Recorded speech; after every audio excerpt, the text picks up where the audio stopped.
দুনিয়া কিছুই না, কিচ্ছু না দুনিয়া। সকালে আপনি না থাকলে আপনাকে বিকেলেই এরা মাটি দিয়ে আসবে।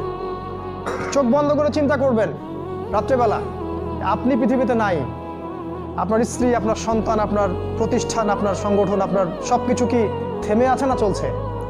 সব চলবে ভাই, কেউ থেমে থাকবে না, শুধু আমরাই থাকবো না। অতএব আমাদের কবরের চিন্তা আমাদেরকে করতে হবে। জ্ঞান অনুযায়ী আমল করি, অবহেলা না করি ইনশাআল্লাহ। 3 নাম্বার, আদর্শ পরিবার গঠন করেন। পরিবারটা হবে ডিনামাইট। রাষ্ট্র বিশ্ব কই যায় যাক, আপনার পরিবার যেন ইসলামের আদর্শের উপর থাকে। কারণ কু আনফুসাকুম ওয়া আহলিকুম নার, নিজে বাঁচো জাহান্নামের আগুন থেকে, পরিবারকে বাঁচাও। আপনার ছেলের ব্যাপারে সচেতন হন, মেয়ের ব্যাপারে সচেতন হন, স্ত্রীর ব্যাপারে সচেতন হন।